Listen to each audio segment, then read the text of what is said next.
আজকের ভিডিওতে এমন একটি আজব অ্যাপের সাথে আপনাদের পরিচয় করে দিব, যে অ্যাপটি হয়তো আপনি এতদিন মনে মনে খুঁজছিলেন। তো দৈনন্দিন জীবনে চলতে গেলে আমাদের অনেক কিছু হয়তো অনেকের কাছ থেকে হাইড করতে হয়, কিন্তু সেটা যদি সাধারণ কোনো অ্যাপ দিয়ে হাইড করে রাখি কিংবা অ্যাপ লকার দিয়ে হাইড করে রাখি, সেটা কিন্তু অন্য কেউ ফোন একটু ঘাটাঘাটি করলে বোঝা যায় যে এই ফোনে কোনো কিছু লক করা আছে। কিন্তু আপনি যদি সেটা কোনো সাধারণ অ্যাপ দিয়ে লক করে রাখেন, তাহলে সেটা কেউ বুঝতে পারবে না। যেমন আমার ফোনটা যদি আপনি একটু দেখেন, আমার ফোনে সব সাধারণ অ্যাপ রয়েছে। এই অ্যাপগুলোর মধ্যে এমন একটা অ্যাপ রয়েছে যে অ্যাপটি দিয়ে আমি আমাদের সমস্ত ফটোস এবং ভিডিওকে হাইড করে রাখছি।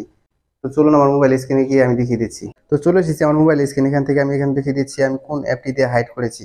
তো আমি যদি আমার অ্যাপ ম্যানেজারে চলে যাই, তাহলে দেখতে পাচ্ছেন এখানে সমস্ত কিছু আমার প্রয়োজনীয় অ্যাপসই, এখানে কোনো অ্যাপ লকার বা অন্য কিছু নেই।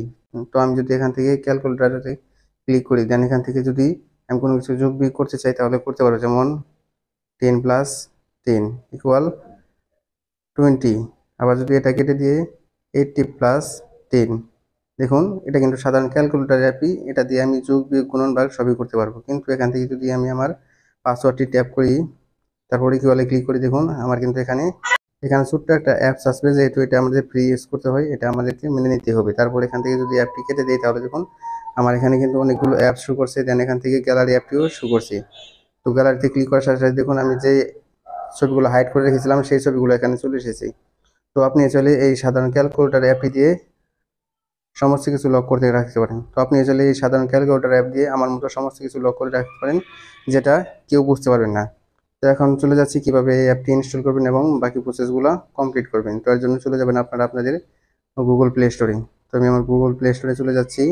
প্লে স্টোরে আসার পর এখান থেকে আপনারা সার্চ বারে ক্লিক করে দিবেন, তারপর এখানে টাইপ করবেন calculator lock. Calculator lock type করার পরে এখানে ক্লিক করবেন, তারপরে প্রথম যে অপশনটা চলে আসবে, প্রথম যেই লকটা চলে আসবে সেটি আপনারা ইনস্টল করবেন না, কারণ সেটি অ্যাড এসেছে। প্রথম 1 2 3 নাম্বারে অ্যাডগুলো চলে এসেছে, অ্যাডগুলো বাদ দিয়েছে 4 নাম্বারে যেই অ্যাপটি আছে সেই অ্যাপটি আপনারা ইনস্টল করে নেবেন। তো আমি এই অ্যাপটি ইনস্টল করে নিচ্ছি, জাস্ট কিছুটা সময় ওয়েট করতে হবে।